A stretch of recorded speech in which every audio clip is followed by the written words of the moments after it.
성가대 수고 많이 했습니다. 오늘은 데살로니가 전서 1장 5절 말씀을 가지고 우리의 감사 제목, 이런 제목으로 추수감사 주일에 우리에게 주시는 하나님의 은혜를 우리 함께 받기를 원합니다. 17세기 초에 청교도들이 메이플라워호라는 배를 타고 대서양을 건너서 지금의 미국 땅이죠, 신대륙에 도착을 했습니다. 그러나 얼마 지나지 않아서 그중 절반쯤이 굶어 죽고 병들어 죽었습니다. 게다가 남아있는 사람들마저 해마다 겹치는 흉년으로 많은 고통을 당했습니다. 도무지 밝은 전망이 보이질 않았습니다. 그래서 전국적으로 금식 기도를 선포하고 이 경건한 신앙인들이 하나님께 매달렸습니다. 하나님, 이 어려운 상황을 돌보아 주십시오. 하나님, 우리를 도와주십시오. 이렇게 금식을 선포하고 기도를 한 것이 한두 번이 아니었습니다. 그런데 어느 땐가 또 한 번 대단히 어려운 일이 닥쳐왔습니다. 그들은 다시 금식 기도를 하기 위해서 모였습니다. 그런데 그 금식 기도를 놓고 의논하는 자리에서 어떤 농부 한 사람이 이런 제안을 했습니다.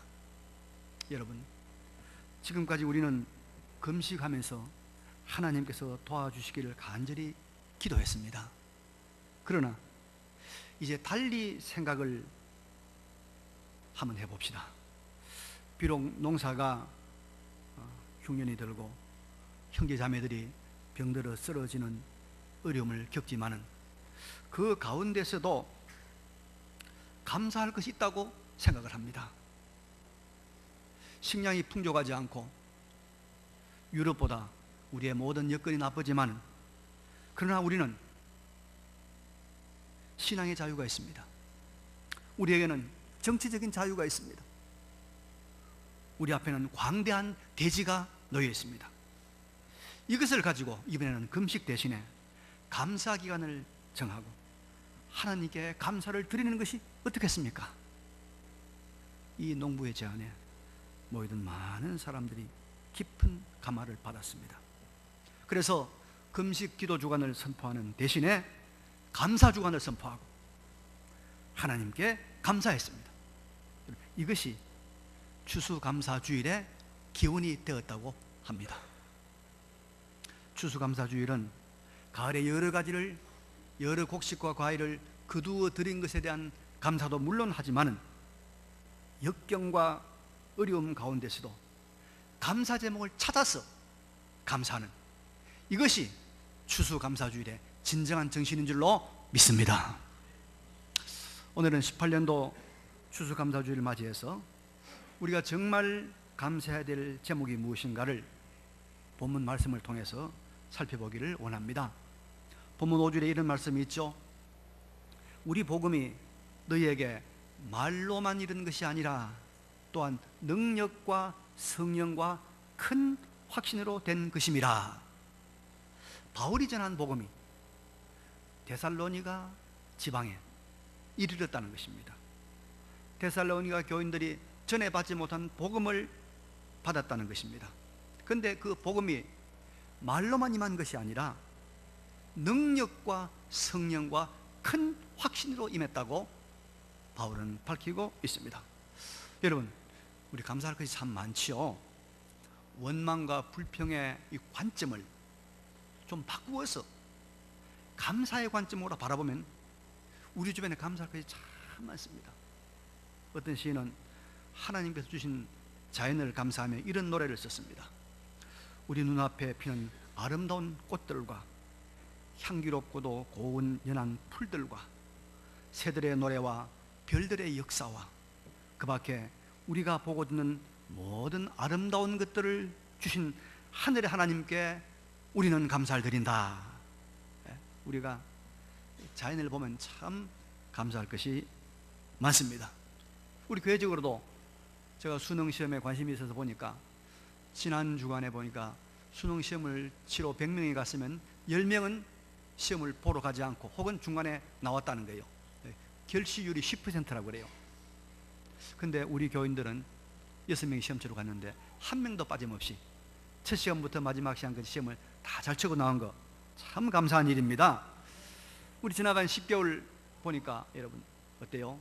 우리 생명 지켜주시고 우리 건강 회복시켜 주시고 가정에 화평을 주신 거 너무 감사합니다. 개인적으로 여러 가지 감사한 일들이 참 많이 있을 것입니다. 오늘은 우리 감사한 것들을 한번 찾아서 생각하는 그런 날이 되었으면 좋겠다고 생각이 듭니다. 그런데 여러분, 우리 모두가 다 같이 감사할 제목이 하나 있습니다. 어떤 환경, 어떤 우리가 또 상황, 어떤 세월 속에서도 우리가 영원히 감사할 제목이 있습니다. 그게 무엇이냐 하면 우리가 데살로니가인들처럼 복음을 받았다는 것입니다. 복음을 받았다. 복음을 받은 이것이 우리가 어떤 상황에 있든지 간에 우리가 감사할 제목이라는 것입니다. 복음이 무엇입니까?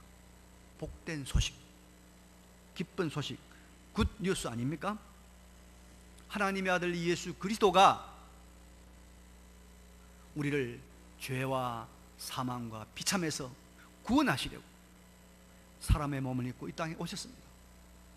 그리고 그분이, 아무 죄 없는 그분이 우리의 모든 죄짐을 다 짊어지시고 십자가에서 속죄의 죽음을, 대속의 죽음을 죽으셨습니다.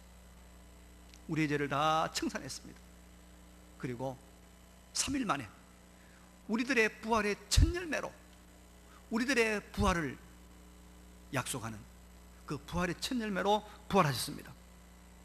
그래서 누구든지 이 예수를 믿으면 이 예수님이 마련한 구원의 은혜를 자기 것으로 받게 되는 것입니다. 이 복음이 우리에게 임한 줄로 믿습니다. 우리가 이 복음 받았습니다. 그래서 이 복음 받았다는 말은 우리가 구원받았단 말이요, 우리가 하나님의 자녀가 되었단 말이요, 우리가 불멸의 영생을 받았단 말이요, 우리에게 부활의 세계가 약속되어 있다는 말입니다. 그래서 여러분, 사람에게 이보다 더 큰 감사의 제목이 어디 있겠습니까? 아무리 큰 감사의 제목을 들이대도 이보다 더 큰 감사는 없을 것입니다. 우리가 인생에 어떤 어려움을 당해도 이 구원, 이거 있기 때문에 우리는 감사할 수 있는 줄로 믿습니다. 근데 놀라운 것은 이 복음, 이 기쁜 소식이 말로만이 아니라는 것입니다. 말로만 되어 있는 복음이 아니라는 것입니다. 여러분, 우리가 기쁜 말은요, 좋은 말은 말만 들어도 참 좋습니다. 그래서 우리 그런 말씀, 말만이라도 감사하다, 그런 말 하거든요.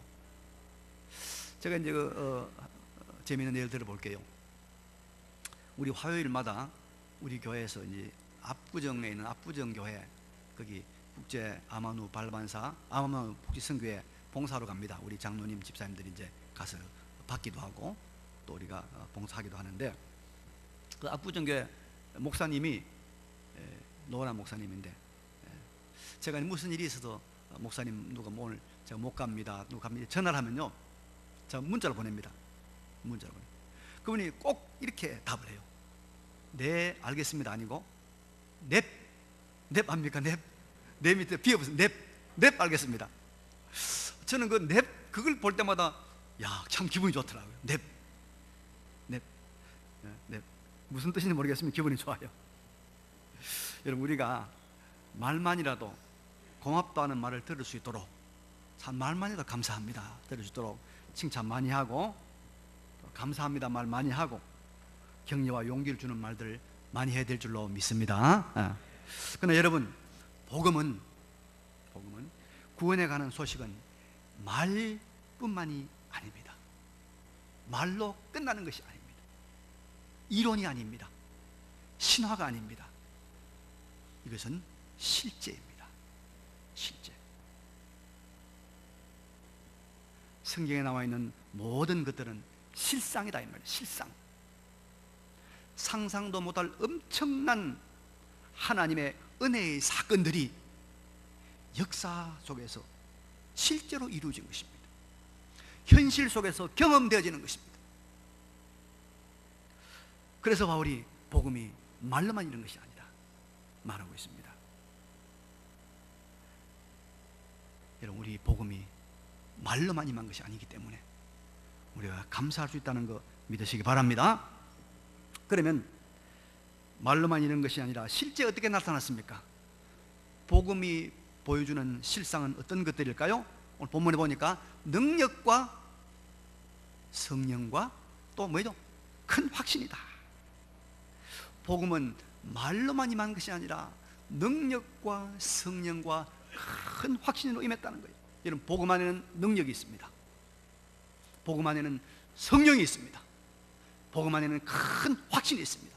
그렇기 때문에 우리가 복음 받은 것으로 인해서 더 실제로 감사할 수 있다는 것입니다.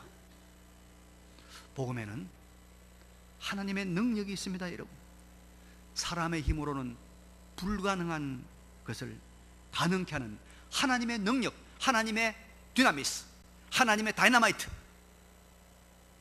이것이 있어서 우리가 이것을 활용할 수가 있다는 것입니다. 예수의 이름으로 병이 낫고, 예수의 이름으로 바다가 갈라지고, 예수의 이름으로 산이 쪼개지는 역사가 일어납니다. 여러분, 능력이 있습니다, 복음 안에. 그러나 더 중요한 것은 우리의 한 번뿐인 인생을 가장 아름답고 가장 가치 있고 가장 행복하게 살아내는 능력이 복음 안에 있는 것입니다.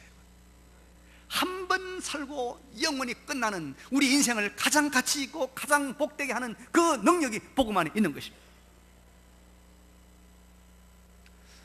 우리나라에서도 번역이 되었고 세계 여러 나라에서 번역이 돼서 많은 사람들에게 감동을 주었고, 또 많은 사람들이 그 때문에 교회를 찾은 책이 하나 있습니다. 빙점이라는 책이 있습니다. 빙점. 미우라 아야코라는 일본 여성이 쓴 책인데요, 이 사람은 11년을 척추 카리에스로 병원에 누워 있었어요. 11년을 척추병원 병원에 누워 있습니다. 그런데도 그 절망적인 환경 가운데서도 하나님의 능력이 역사하니까 그는 일본 최고의 문인이 되었습니다. 일본 최고의 전도자가 되었습니다. 그래서 로마서 1장 16절에 여러분, 바울이 이래 말하고 있습니다. 내가 복음을 부끄러워하지 아니하노니 이 복음은 모든 믿는 자에게 구원을 주시는 하나님의 뭐라고요? 능력이 됩니다. 하나님의 능력이 됩니다. 복음은 하나님의 능력이 됩니다. 이 복음 안의 능력을 활용하고 누리고 이것이 있음을 감사하는 우리 모두가 되시기를 바랍니다. 근데 여러분, 복음이, 그 복음을 믿는 사람들에게 능력이 되는 것은 한 가지 이유가 있습니다. 그 복음 안에 성령 하나님이 계시기 때문입니다. 성령 하나님이 복음과 함께 하십니다. 복음 안에 있는 능력의 원동력이, 이 놀라운 능력의 원동력이 다른 것이 아니고 하나님, 그분이 그 복음 안에 함께 일하시기 때문입니다. 그래서 복음이 가는 곳에는 하늘이 움직이고 땅이 요동치는 사건이 일어나고 시간과 공간을 넘어선 새로운 차원의 세계가 열리는 것이 복음의 세계입니다. 왜? 그 안에 성령 하나님 계시기 때문입니다. 사도 바울이 빌립보에서 전도를 했습니다. 전도하다가 누굴 만나는 거니까 귀신 들려가지고 점을 잘 치는 여종을 만난 거예요. 귀신 들려가지고 점을 치면서 사람들의 뭐 알아맞추는 거는 지나간 거 알아맞추는 건 잘하는데 이게 종입니다. 그러니까 주인은 그 여자를 인해서 돈을 벌죠. 근데 이 여자는 괴로운 거죠. 귀신에 붙들렸으니까. 그래서 바울이 귀신을 쫓아내버렸어요. 이 여자가 온전히 됐습니다. 그러니까 돈벌이가 없어진 이 주인이 앙심을 품고 이 사도 바울 신라를 갖다가 감옥에 고발에 집어넣은 겁니다. 그래서 이제 바울과 신라가 감옥에 이런 착고에 처해 가지고 있습니다. 밤중에, 한밤중에 바울과 실라가 기도하고 하나님께 찬송할 때 제수들이 다 들었습니다. 그런데 그 찬송이 끝나자마자 갑자기 큰 지진이 난 겁니다. 지진이 나니까 옥터가 흔들리고 문이 다 열리고 사람의 매인 것이 다 부서지는 일대 사건이 일어난 것입니다. 멀쩡하던 땅에 지진이 일어난 겁니다. 복음 안에 누가 계시기 때문에? 하나님이 계시기 때문에. 하나님이 계시기 때문에.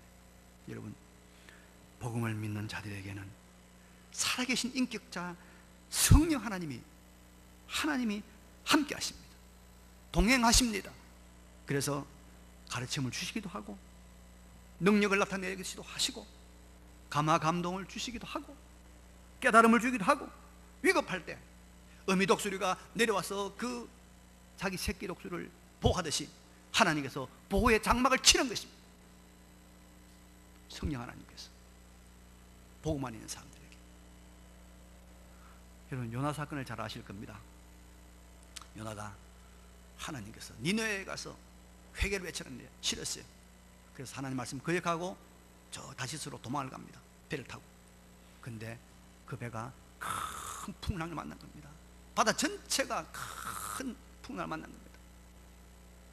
그 사건 앞에서 요나는 깨달았죠. 아, 내가 잘못했구나.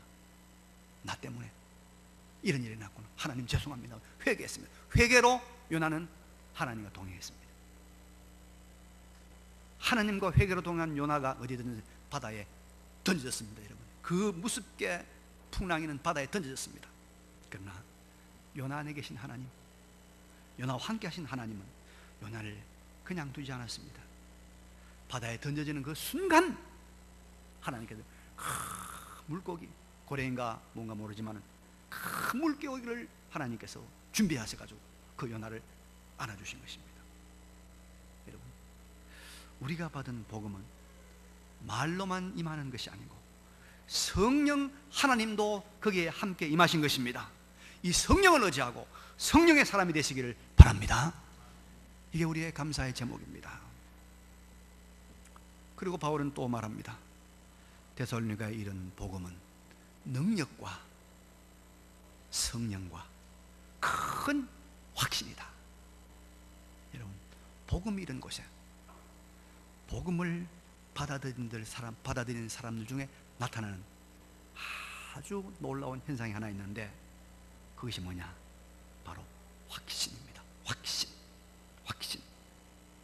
큰 확신. 아주 큰 확신이 있습니다. 저와 여러분 속에 이 큰 확신이 있는 줄로 믿습니다. 확신. 여러분, 진정한 성도, 복음을 제대로 받아들이는 성도들에게는 성령 하나님으로 말미암는 확신, 목숨을 걸고라도 절대로 굽히지 않는 확신이 있습니다. 그리고 그 확신을 가지고 세상을 이기고 그 확신을 가지고 사람들 주께로 돌아오게 하는 것입니다. 확신. 우리 고신 총회를 세운 우리 선배들이 일제시대 때 참 많은 고통을 당했습니다. 일본 제국주의자들이 일본의 그 천도대신이라든지 일본 우상들 앞에 절하라, 무릎을 꿇어라, 경배하라 했을 때 이걸 거부하고 많은 목사님, 장로님들이 또 우리 성도들이 잡혀 들어갔죠. 그런데 그들이 일본 그 검사들, 스스로 푸른 일본 검사들, 형사들과 대화하는 장면을 보면 참 놀랐습니다. 확신을 가지고 일본은 망한다, 하나님을 거역하고 하나님의 거룩한 백성들을 핍박하고 우상을 섬기는 일본은 망한다, 확신 있게 말하는 거예요. 그런데 그 당시는 여러분, 일본이 아시아를 다 지배하는, 필리핀, 뭐 중국, 뭐 동남아를 다 지배하는 그런 일본 천지였습니다. 우리나라 유명한 지식인들도 다 그때 어디 갔습니까? 일본의 그래 앞잡이가 돼서 일본을 찬양한 그런 때였습니다. 그런데 이분이 무슨 확신인지 일본을 망한다고 외치는 거예요. 참 미친 사람 말 같았죠. 무슨 배짱으로 무슨 근거로 그런 말을 했는지 의구심 가질 때였습니다. 그러나 여러분, 어떻게 됐습니까? 일본은 망했습니다.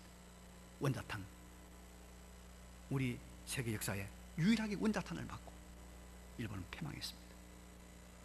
성령으로 말미암은 확신, 성경 말씀으로 말미암은 확신, 확신이 세상을 이기는 줄로 믿습니다. 그 확신이 지금 우리에게 있습니다. 여러분, 우리는 반드시 승리합니다. 우리에게 있는 모든 사건은 반드시 합력하여 유익하게 됩니다. 우리는 반드시 승리합니다. 확신 가지시기 바랍니다. 확신, 큰 확신이 우리에게 있습니다. 저는 확신합니다. 이 확신을 여러분과 제가 다 같이 가지면 좋겠어요. 자식에게 돈을 물려주는 것보다도, 지식을 물려주는 것보다도, 집을 사주는 것보다도 더 잘되게, 더 행복하게 하는 길은 신앙을 물려주는 것이다. 신앙을 물려주는 것이다. 이 확신을 가지시기 바랍니다. 이 확신 가지, 확신까지. 이 확신이 복음을 가진 사람들에게 있던 겁니다. 이런 말씀에 대한 확신이 없는 사람은 아직까지 복음이 없는 사람입니다. 복음이 없는 사람. 확신. 저는 중국의 시진핑 정권에 대해서 확신을 가집니다. 너는 망한다. 너는 망한다. 왜?